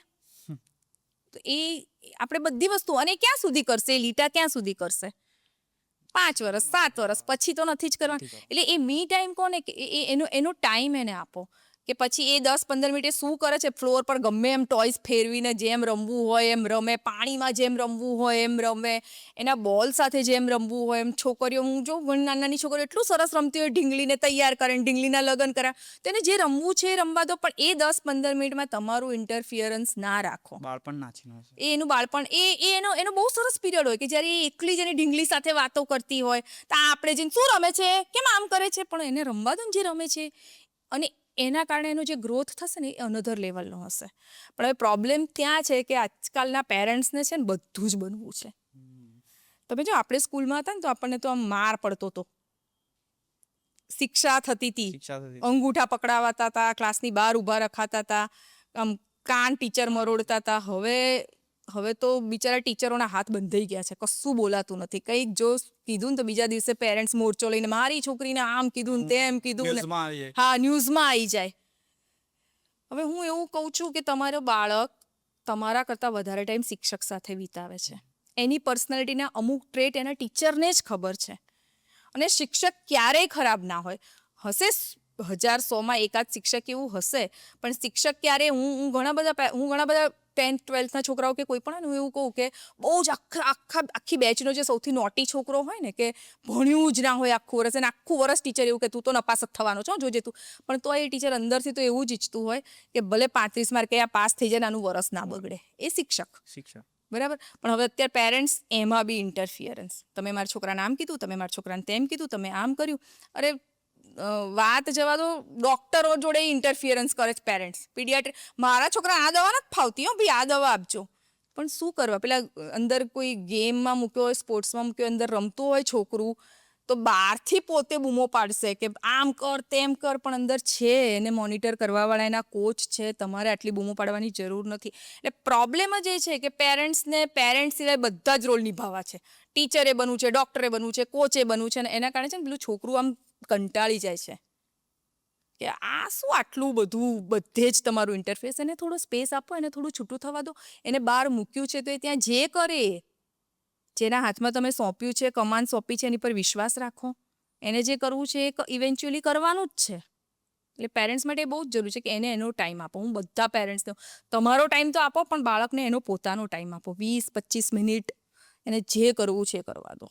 અને 90sના જે કિડ છે એ લોકો રિલેટ કરી શકતા હશે કે જ્યારે પણ આપણા વાલીઓ જે છે સ્કૂલે મૂકવા આવતા હતા ત્યારે એક શબ્દ જે છે એ શિક્ષકોને જરૂર કહેતા હતા કે ધમાલ કરે ને તો એને આપી દેજો. હા, કશું પણ વિચાર્યા વગર એને એક આપી દેજો. લેસન ના કરે તો એને આપી દેજો. અને હાલમાં એવું છે કે શિક્ષકો જોડે વાલી ઝઘડવા જાય કે મારા દીકરાને કેમ માર્યું. એટલે હવે તો છે ને પનિશમેન્ટ શબ્દ જ નીકળી ગયો છે. પનિશમેન્ટ કરાતી જ નથી. મને તો ખબર જ નથી પડતી કે કેમ એવું છે. એકાદ કિસ્સો એવો હશે કે કોઈ ટીચરે કોઈ બાળકને માર્યું હશે કે, પણ શિક્ષક જેને કહે ને કે ઘડતરનો પાયો જે બનાવનાર છે ને શિક્ષક છે. આટલા ડૉક્ટર, આટલા સારા એન્જિનિયર, આટલા સારા નેતા કે જે પણ બને છે એની પાછળ કારણભૂત શિક્ષક છે. પણ હવે આજે તમે જેમ કહો છો ને કે આપણને તો એવું કહેવામાં આવતું હતું, એ આખી જનરેશન જ જતી રહી છે. ઓવર. એ પતી ગયું છે. હવે તો તમારે મતલબ જો ટીચરે હમણાં રિસન્ટલી જે કે ટીચરે કીધું કે why don't you understand, you are dumb. તો અમે શું ખરાબ કીધું? તો એમાં તો એટલું બધું એ છોકરીને લાગી આવ્યું ને એના મા બાપને લાગી આવ્યું ને મારી છોકરી તો એટલું રડી ને મારી છોકરી તો હવે સ્કૂલે આવવાનું. તો આટલું જો તમારી છોકરી નહીં સહન કરી શકે તો આગળ કેમ નહીં જશે? તો સહનશક્તિ શું છે એ પણ પેરેન્ટ્સે શીખવાડવું જોઈએ પોતાના બાળકોને. ઓફકોર્સ સહનશક્તિ, ફેલિયર સહન કરવાની ની શક્તિ, ક્યાંક તમારી સાથે ખોટું થઈ રહ્યું છે એ શક્તિ, એ બધું શીખવાડવું પડે. પણ હવે પ્રોબ્લેમ શું છે ખબર છે કે બિચારા છોકરાઓ તો એક્સેપ્ટ કરે, પેરેન્ટ્સ જ એક્સેપ્ટ નથી કરી શકતા. પહેલાં તમે એના ફેલિયરને પચાવો તો એ કદાચ હું ઘણીવાર એવું કહેતી હોઉં છું કે આમ આપણામાં તો છે આમ 10માં 12માં બાળક આવે ને એટલે પેલું બહુ થઈ જાય, હા બોર્ડ આવ્યું. તો હું એવું માનું છું કે હું એવું કહું કે હા મારો છોકરો આવશે 50-60 માર્ક આવશે ને તો મને કંઈ બહુ વાંધો નથી. એટલી તાકાત તમારામાં હોવી જોઈએ. એટલી 100% તાકાત તમારામાં હોવી જોઈએ. પણ તમે ફલાણા વો શર્માજી કા બેટા ઇતના લાયન તું, પણ નહીં કરવું, એને નથી ભણવું, એ એટલું બધું નથી કરી શકતો, એની નથી એટલી કેપેસિટી. તો એ એની સાથે તમારે સ્વીકારવું પડે કે તમારું બાળક, હું તો ઘણીવાર એવું કહું કે કોઈ સ્પોર્ટ્સ ડે વગેરે ઇવેન્ટ તમારું બાળક, બરાબર, તો ના મળ્યો એને કોઈ એવોર્ડ, ના મળ્યું મેડલ, તો કંઈ નહીં, તે પાર્ટિસિપેટ કર્યું એ મારા માટે બહુ છે.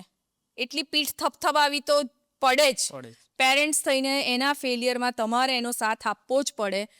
નહીંતર આઈ ડોન્ટ નો કે કયા લેવલ પર ક્યાં શું કરે આપણને નથી ખબર. તો ફેલિયર પરથી મને યાદ આવ્યું કે વાલી જે છે એ નાનપણથી જ પોતાના બાળકોના મનમાં એવું ઘુસાડી દે છે કે 10મા અને 12માની એક્ઝામ એટલે પૂરી આખી જિંદગીની એક્ઝામ. અને શું એના લીધે જ કદાચ ફેલિયર આવે બાળકોને તો એ લોકો ખોટું પગલું ભરે છે? ઓફકોર્સ. 10th અને 12th બોર્ડને આપણા સમાજમાં એટલી મોટી હાઈપ બનાવી દેવામાં આવી છે કે જાણે એમાં કંઈ ના કર્યું તો, હું તો ઘણી વખત એવું કહેતી હોઉં છું કે average students can do miracle. ખાલી ટોપર્સ જ મિરેકલ કરે એવું નથી હોતું. એવરેજ સ્ટુડન્ટ્સ પણ મિરેકલ કરે છે. અને પેરેન્ટ્સને છે ને હું ઘણીવાર એવું કહું છું કે એ જે 10th, 11th, 12thના છોકરાઓ હોય છે ને એ બહુ અલ્લડ પીરિયડ છે. એમને નથી મારા ઓછા માર્ક્સ આવશે તો મારા ટીચર શું કહેશે એની બીક નથી. મારા ઓછા માર્ક્સ આવશે તો મારા ફ્રેન્ડ્સ શું કહેશે, કોચિંગ ક્લાસવાળા શું કહેશે, સમાજ શું કહેશે, ને બાજુવાળા માસી શું કહેશે, ને ફલાણા ફુવા શું કહેશે, અને એનાથી કોઈ ફેર નથી પડતો. એને ફેર ફક્ત ને ફક્ત પોતાના પેરેન્ટ્સથી પડે છે. અગ્રી. બરાબર. હવે જો હું તો એક જ વસ્તુ માનું છું કે તમે જો ઈચ્છતા હો કે મારું છોકરું 10th-12thમાં ટોપ કરે તો from the very first day તમારે એની સાથે રહેવું પડે. રાતના 1-1 વાગ્યા સુધી એ જાગે તો તમારે જાગવું પડે. પછી તમારે પાર્ટી કરવી છે, લગ્નોમાં જવું છે, પિક્ચરો જોવા જવું છે, ફરવા જવું છે, અને પછી તમે એમ વિચારો કે ઘરે છોકરું ભણીને ટોપ કરે તો એ પોસિબલ નથી. હવે એક ટાઈમ પતી ગયો છે, ચલો હું એવું માનું છું કે એક ટાઈમ પતી ગયો છે, એણે નથી એટલી મહેનત કરી, નથી એનામાં એટલી સિન્સિયરિટી આવી, હવે નથી એટલું કોપઅપ કરીને માર્ક્સ લાવી શકતા, તો તમારી ડ્યુટી શું છે? તો તમારી ડ્યુટી એ છે કે તમે એની સાથે ઊભા રહો. આજે તમે કીધું ને બાળકો ખોટા પગલાં એટલે જ ભરે છે કે એને ખબર છે કે મારું રિઝલ્ટ ખરાબ આવશે ને તો આપણે કેવું, હું સમાજમાં શું મોઢું બતાવીશ, તારા લાગે સમાજમાં શું મોઢું બતાવીશ એટલે કંઈ એણે તો કંઈક આતંકવાદની જેમ બોમ્બ મૂક્યા છે કે કશું કર્યું છે કે હું સમાજમાં શું મોઢું બતાવીશ. 10મું ધોરણ છે, અને હવે તો એટલું પહેલાના જમાનામાં એવું હતું કે આપણે ફેલ થઈએ ને તો આખું વરસ બગડતું હતું કે આ જૂનમાં એક્ઝામ આપી તો હવે આવતા જૂન સુધી. હવે તો એટલું સરસ થઈ ગયું છે કે ક્વાર્ટરલી 2-3 મંથ્સમાં ક્લિયર કરી દો અને તમે ન્યૂ એડમિશન પ્રોસેસમાં જોડાઈ શકો, અને એ 2-3 મંથ્સમાં તમે પેરેન્ટ્સ તરીકે એને સાથ આપી શકો. આજે ખોટા, હું તો અત્યારે તમારા માધ્યમથી કહું છું કે જે ખોટા પગલાં ભરાય છે એમાં પેરેન્ટ્સનું પ્રેશર 100% છે. જો બાળક ઘરમાં રહેતું હોય ને, મા બાપને ખબર જ હોય કે કેટલામાં છે અને એના કેટલા માર્ક આવવાના છે. હવે જો તમને ખબર પડી છે કે અડધું વરસ પૂરું થઈ ગયું છે, બરાબર, અડધું વરસ પૂરું થયું છે, એ કશું ભણ્યો નથી તોય કંઈ ચમત્કાર થવાનો નથી, ને હવે ભણશે તોય કોઈ ચમત્કાર થવાનો નથી. તો હવે તમારી ડ્યુટી એ છે કે તમે એની સાથે રહો કે કંઈ નહીં બેટા, મગજ શાંત રાખી તું એક્ઝામ આપ, તે જે ટાર્ગેટ કર્યો તો એ પ્રમાણે આપણને રિઝલ્ટ નહીં મળે. લાઈફનું 1 વર્ષ બગડ્યું શું થઈ જવાનું છે મને એ ખબર નથી પડતી.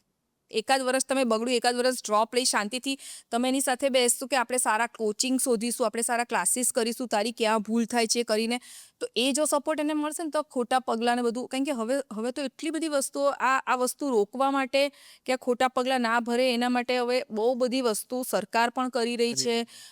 શિક્ષણ ક્ષેત્રમાં એટલી બધી ક્રાંતિ આવી રહી છે, પણ જ્યાં સુધી મા બાપ અવેર નહીં થાય ને ત્યાં સુધી, અને હું તો એક જ વસ્તુ કે તમારું છોકરું, મારું છોકરું 60% વાળું છે તો છે, શું ફેર પડે છે? એ તમે સ્વીકારશો ને તો દુનિયાએ સ્વીકારી લેશે.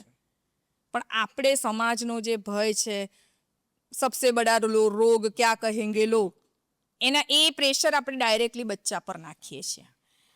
તમને 10મા ધોરણમાં ખબર પડી જાય છે કે મારું છોકરું સાયન્સ લેવાના લાયક નથી, શું કરવા લેવડાવ્યું science? Actually science is not a tough stream, science is a lengthy stream. હવે તમારું છોકરું એટલું મહેનતી નથી તો તમે શું કરવા એને એમાં ધકેલો છો? બહુ બધા સ્કોપ છે. હવે કોમર્સ ફિલ્ડમાં, હ્યુમેનિટીઝમાં ઘણા બધા સ્કોપ છે, સોશિયલ મીડિયામાં એટલા સ્કોપ છે. તો તમે જે નક્કી કર્યો છે ટાર્ગેટ ને, જે સીટ ને, જે કોલેજ ને, જે સિટી ને, એ કરે અને એના માટે તમે એના પર 100% પ્રેશર લાવો તો એ ખોટું પગલું ભરવાના જ છે. અને પછી તમે રડવા બેસો એનો કોઈ મતલબ જ નથી.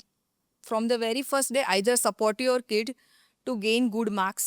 If he or she is not doing that, તો એ જે સિચ્યુએશનમાં અત્યારે છે ત્યારે ખભે ખભો મિલાઈને એની સાથે ઊભા રહો કે ના, વી વિલ ડુ, તું અત્યારે એકવાર એક્ઝામ આપી દે, જે થશે જોયું જશે. આટલી કરેજ તો મા બાપ તરીકે, કારણ કે જો તમારું બાળક 10મા-12મા હોય એટલે તમે 40-42 પહોંચ્યા હોય તો 40-42ની એજ પર આટલું કરેજ અને આટલું સમાજને ફેસ કરવાની તાકાત તમારા બાળક માટે તો તમારે બતાવવી જ પડે. તો જ કદાચ આ બધું જે અત્યારે થઈ રહ્યું છે તમે રોકી શકો. એટલે બાળકોના માર્ગદર્શક ઓછા બનો પણ મિત્ર વધારે બનો. જરૂર પડે ત્યાં મિત્ર બનો, જરૂર પડે ત્યાં માર્ગદર્શક બનો, અને જરૂર પડે ત્યાં પેરેન્ટ પણ બનો. આપણા મા બાપ 10માંથી એક જ કેસમાં આપણા મિત્ર બનતા હતા. અત્યારની જનરેશન, આપણે આપણા મા બાપને નહોતા કહી શકતા ગર્લફ્રેન્ડ ને બોયફ્રેન્ડ. અત્યારના છોકરાઓ આવીને બધું કહે છે. અત્યારના છોકરાઓ ઇન્સ્ટા પર કોણ એના ફ્રેન્ડ છે ને કોણ શું કરે છે એ બધું આપણને ખબર હોય છે. એટલે જ્યાં જરૂર પડે ત્યાં પેરેન્ટ બનીને એને રોકો, ટોકો, અટકાવો. આ બધું છે ને રોલ રિવર્સિંગ જેવું છે. જ્યાં જ્યાં જે રોલ નિભાવવો પડે ને તમારે નિભાવવો જ પડે. અને માતા પિતાએ બાળકની જે તરુણાવસ્થાવાળું જે સ્ટેજ છે એને કઈ રીતે હેન્ડલ કરવું જોઈએ? તરુણાવસ્થા છે ને બહુ સરસ એજ છે, બહુ ચંચળ. મને બહુ ગમે ટીનેજર છોકરાઓ સાથે. એ એટલી મસ્ત એજ છે ને કે કંઈ જ ચિંતા નહીં. પેલી જેને કહે ને કે ઉડવાની એજ છે ને. મેં ક્યાંક સાંભળ્યું હતું કે ઓરડો નાનો પડ્યો તો શેરી શોધી, શેરી નાની પડી તો ગામના ગોંદરે ગયો, ગામનું પાદર નાનું પડ્યું ત્યારે આકાશ જોયું, તરુણાવસ્થાને તો આ આકાશ પણ નાનું પડ્યું. વાહ. એટલે પેલું કહે ને કે એ લોકોને એટલું બધું કરવું હોય છે અને એમને એવું જ લાગે છે કે અમે કંઈક મતલબ એક છગ્ગો મારીને આવશે ને તો એને એમ થશે કે અમે મહેન્દ્રસિંહ ધોની બની ગયા. એક સારું કંઈક ડ્રોઈંગ કરીને આવશે તો એને એમ થશે કે હું તો કંઈક, એટલે આ બહુ સરસ એજ છે પેલી જેને કહે ને જીવવાની, માણવાની, ખીલવાની, શીખવાની અને એની સાથે ભૂલોની પણ એજ છે. અને એક જ વાર આવે છે. હા, અને એક જ વાર આવે છે અને લાઈફમાં ભૂલો પણ આ એજમાં જ થાય છે. અને પેરેન્ટ્સ શું કરતા હોય છે ખબર છે કે એની પહેલાં છે ને મતલબ ટીન એજ એટલે મતલબ 13 થી 19 સુધીની એજ, તો 10માં 11માં વર્ષ સુધી બાળકને મમ્મી જોઈતી હોય છે. પછી છે ને તમારે એના રૂમમાં જવું હશે ને તો એ જો બોય હશે ને તો કહેશે મમ્મી નોક કરીને રૂમમાં આવો ને. આ ચેન્જ છે, તો એક્સેપ્ટ ધેટ ચેન્જ. તો પછી તમે એને એવું ના કહેશો કેમ હું તારી મમ્મી છું, હું ના આવી શકું, ના કહી શકો. રહી શકો. કારણ કે એ મોટું થઈ રહ્યું છે. અને તરુણાવસ્થામાં કે ટીનેજમાં છે ને એનામાં બહુ ચેન્જીસ આવે છે. ફિઝિકલ એટલા ચેન્જ આવે છે, હોર્મોનલી એટલા ચેન્જ આવે છે, મેન્ટલી એટલા ચેન્જ આવે છે. ઘણીવાર એને કંઈ ખબર ના પડતી, બાળક અત્યંત છોકરીઓ હોય તો એના લુક માટે, એમની હેર માટે કોન્શિયસ થઈ જાય છે, છોકરાઓ હોય તો એમની બોડી માટે, ફિઝિક્સ માટે, હાઇટ માટે કોન્શિયસ થઈ જાય છે, એમના મિત્રો માટે કોન્શિયસ થઈ જાય છે, નાની નાની વસ્તુઓને લઈને એટલા એલર્ટ મોડ પર આવી જાય છે. અને ત્યારે આપણે આમ છે ને આમ સ્પાય બનીને આમ શોધતા હોય મા બાપ કે આ શું કરી રહ્યું છે, એવું નથી હોતું. મતલબ છોકરી સરસ તૈયાર થવા માંડે એટલે આપણે એમ વિચારીએ કે અચાનક જ કેમ આટલી સરસ તૈયાર થાય છે, પણ થાય તૈયાર, હવે એની એજ છે. છોકરાઓ કંઈ કોઈની સાથે ફોન પર વાત કરતા હોય તો તમે જશો એટલે જઈને બીજા રૂમમાં જતા રહેશે તો જતા રહેશે. ટીન એજ છે, આજ તો એ જ છે, સૌથી સરસ એજ છે. આ પછી તો બિચારાને જવાબદારીઓ આવવાની જ છે. અને ટીન એજમાં પેરેન્ટ્સ આ જ ભૂલ કરતા હોય છે. તમે જેમ આમ પૂછ્યું ને આગળ કે મિત્ર, તો આ ટીન એજ છે ને એમાં એના મિત્ર બનો, તમને બહુ મજા આવશે. એ તમારી સાથે બધું શેર કરશે.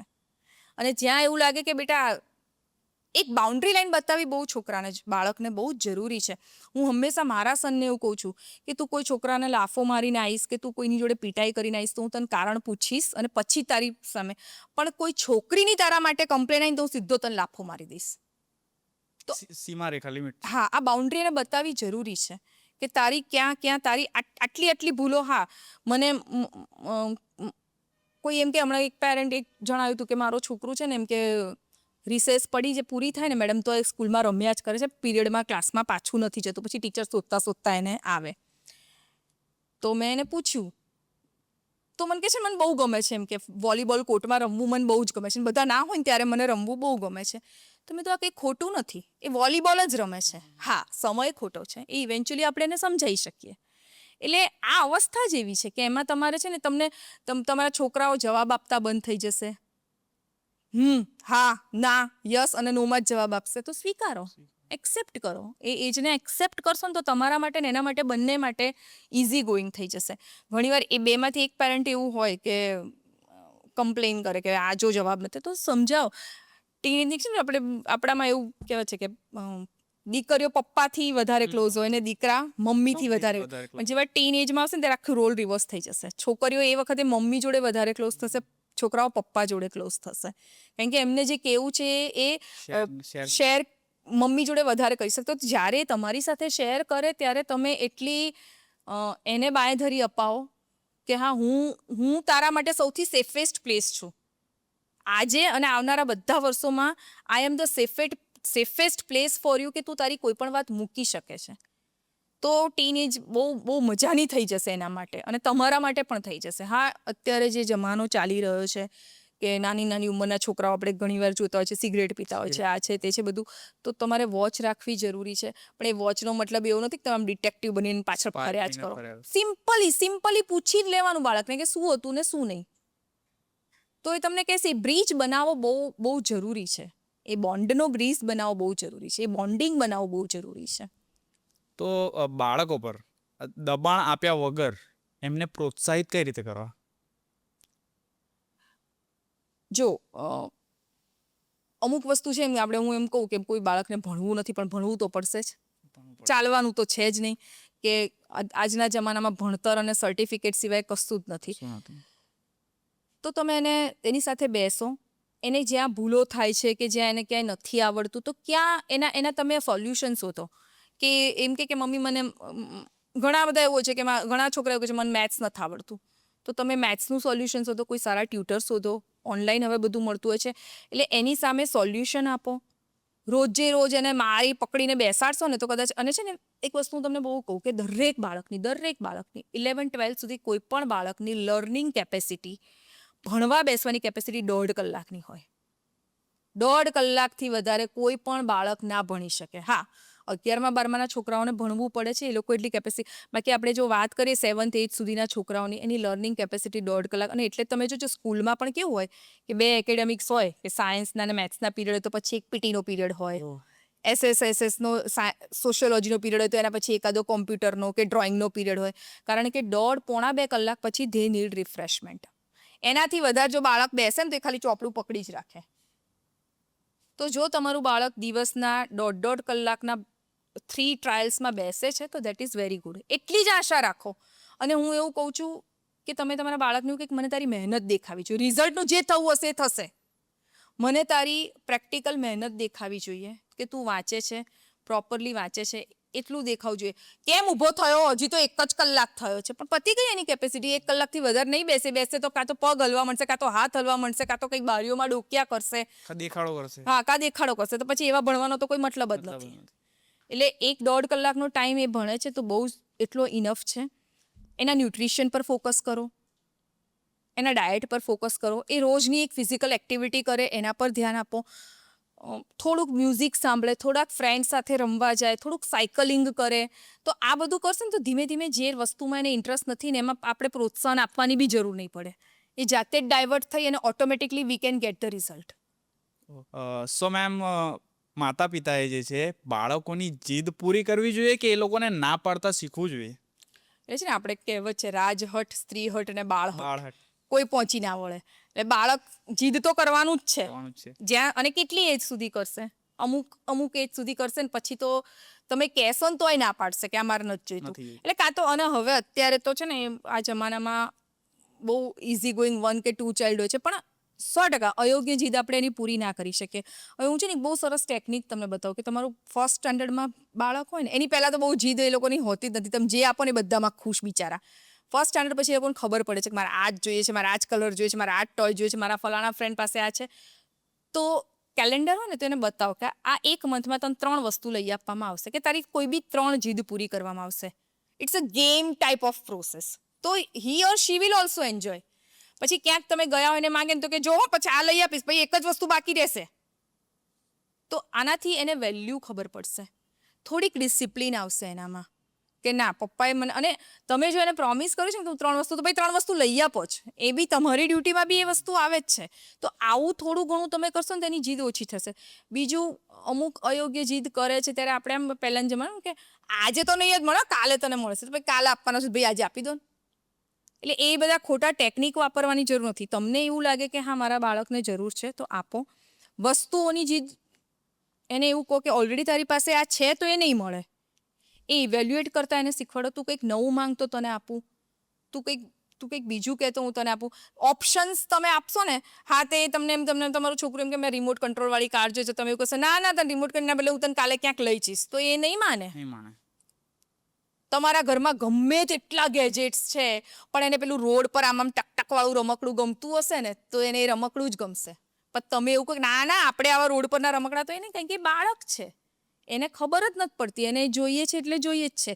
તો એ જીદ પૂરી કરવા માટે છે ને તમારી પાસે શરતો કરવાની કોઈ જરૂર નથી, કારણ કે તમારું બાળક છે. બરાબર, એમાં કોઈ શરતો હોય જ નહીં. પણ તમને એવું લાગે કે અયોગ્ય છે તો એને સમજાવો કે આ વસ્તુ નહીં થાય બેટા, આ નહીં મળે એટલે નહીં જ મળે. અને એક એવો રેપો નક્કી કરો ને કે હવે પપ્પાએ ના પાડી છે ને એટલે હવે તો હા થવાની જ નથી. પણ પછી એમાં બી એવું થોડુંક ધ્યાન રાખવું પડે કે બધામાં ના પડાય. અમુક 10માંથી આપણે 4 વસ્તુ એની માનવી પડે ત્યારે એ આપણી 3 વસ્તુ માનશે. કારણ કે જીદ તો બાળક કરવાના જ છે, એ બાળપણ જ તો એનું નામ છે ને. અત્યારે તો બાળપણ ક્યાંય જતું રહ્યું છે.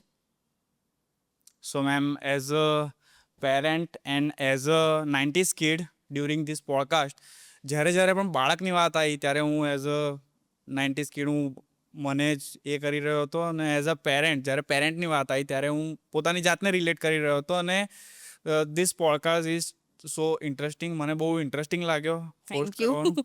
અને આપણો પોડકાસ્ટ જે છે એ પૂરો થાય એ પહેલાં તમે જે પેરેન્ટ નવા બન્યા છે, જે માતા પિતા નવા બન્યા છે હાલમાં, એ લોકો માટે તમારી શું ટીપ છે? તમે એ લોકોને શું ટીપ આપવા માંગશે થોડું જણાવી દો. અ, તમારા હાથમાં જ્યારે એક નાનું બાળક આવે છે ને ત્યારે પહેલાં તો છે ને થેન્ક ગોડ કે ભગવાને તમને માતા પિતા બનાવ્યા અને તમને એક જવાબદારી સોંપી કે તમે આ બાળકને એક સારું હ્યુમન બિઈંગ બનાવો, એક સારો નાગરિક બનાવો, એનામાં સારા મૂલ્યો કેળવો. હું બહુ એવું માનું છું કે અમુક વસ્તુઓ જો તમે એનામાં આપીએ છે ને, કાઇન્ડનેસ છે કે true to be yourself, તો એને બહુ પ્રોબ્લેમ નહીં આવે. અને એની સાથે હંમેશા એવું યાદ રાખો કે આ મારું બાળક છે પણ એ એક ઇન્ડિવિડ્યુઅલ છે. એને જે કરવું છે એ હું એને કરવા દઈશ. એને જ્યાં મારી જરૂર છે ત્યાં હું સતત ઊભો રહીશ કે ઊભી રહીશ. અને એના બાળપણને હું ખાલી એક જ વસ્તુ કહું કે એનું બાળપણ એટલું મેમોરેબલ બનાવો ને કે પછી એની આગળની લાઈફમાં એને ક્યાંય સ્ટ્રગલ આવે ને તો પણ એની પાસે એક મેમરી રહે. તો એઝ અ પેરેન્ટ, જે નવા બનેલા પેરેન્ટ છે ને, એને એમ કહું છું કે enjoy your parenthood as well as give enjoyment to your kids, કે જેનાથી life will be smooth and easy. Okay, તો આપણે જોયું હશે કે કોઈ બાળક જે છે એ સારું કામ કરે તો પણ એના માતા પિતા ધન્ય છે એવું લોકો કહે છે, અને કોઈ ખરાબ કામ કરે, આપણે ન્યૂઝમાં બી જોઈએ છે, તોય લોકો એના મા બાપને ગાળો આપે કે એના મા બાપના સંસ્કાર જે છે, એના મા બાપની કેળવણી બરાબર નહીં હોય. 100% એ વસ્તુ 100% કામ કરે છે. કારણ કે મેં તમને જેમ કીધું ને કે બાળક ઘરમાં શું કરે છે ને, એમાં માતા પિતા કરતાં તો બિચારા મા પર જ આવી જાય છે કે મમ્મીએ કંઈ ધ્યાન ના રાખ્યું, મમ્મીએ માના સંસ્કાર. માના સંસ્કાર. એટલે બાળક જે પણ કંઈ કરે છે ને એ મા બાપના ધ્યાનમાં હોય જ છે.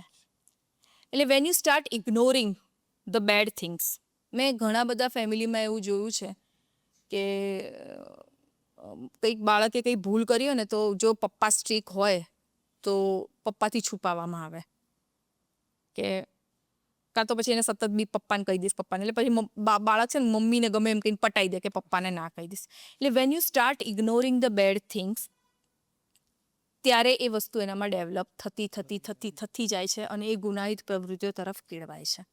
બરાબર?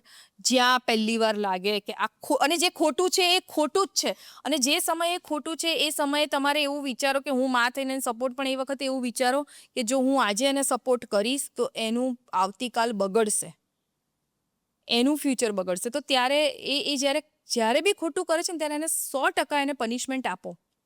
મેં તમને આગળ કીધું ને કે જ્યાં માતા પિતા બનવાની જરૂર છે ત્યાં બનો જ. એક ચોડી જ દો લાફો. કેમ ના મારી શકો તમે? જરૂર છે ત્યાં આપી જ દો. તો કદાચ એ અટકશે, એને બીક લાગશે કે મારી મમ્મી કે મારા પપ્પા આ વસ્તુ તો નહીં જ ચલાવે. કારણ કે 100% તમારી ડ્યુટીમાં આવે છે. માતા પિતા તો એક એવો રોલ છે ને જે ક્યારેય પૂરો નથી થતો. તમે ભાઈ તરીકે, બેન તરીકે, દીકરા તરીકે, દીકરી તરીકે ક્યારેક તમે એ બધી ફરજોમાંથી બાકાત થઈ નીકળી શકો છો. ક્યાંક તમે એવું હોય તો બેન ચલાવી લે ને, આજે હવે મારા બદલે તો બિચારી બેન ચલાવી લેશે, કશું બી થશે, પણ માતા પિતા તરીકે તમે તમારા એ રોલમાંથી બહાર નથી જ નીકળી શકવાના. અને તમે જો તમારો રોલ 100% સારી રીતે નિભાવશો, લાગણીશીલ બનવાની જરૂર છે ત્યાં બનો, પણ જ્યાં કઠોર બનવાની જરૂર છે ત્યાં બનો જ. હજી આજની તારીખમાં આપણને આપણા પપ્પાની બીક લાગે જ છે. તો એવી ક્યાંક થોડીક બીક તો હોવી જોઈએ કે ખોટું નહીં ચલાવે. એ વસ્તુ એને આમ જડમૂળથી રોપી જ દો કે આ વસ્તુ તો નહીં જ ચાલે. તો કદાચ જેમ તમે કહો છો એમ કે મા બાપના માથે દોષનો ટોપલો નહીં આવે. બાકી તો એની ડેસ્ટિની છે, તમે સારું ખોટું બધું બતાવી શકો છો, પછી એને જે કરવું એ છે આગળ. યસ. સો દર્શક મિત્રો, જો તમારે પેરેન્ટિંગ કાઉન્સેલિંગની જરૂર હોય તો સ્નેહા મેમનો નંબર અને એડ્રેસ જે છે વિડીયોના ડિસ્ક્રિપ્શનમાં હું આપી દઈશ, તમે સંપર્ક કરી શકો છો. And ma'am, again thank you so much for coming in our podcast. Thank you so much. અને મને પણ ખૂબ મજા આવી. Okay, thank you. વેલકમ.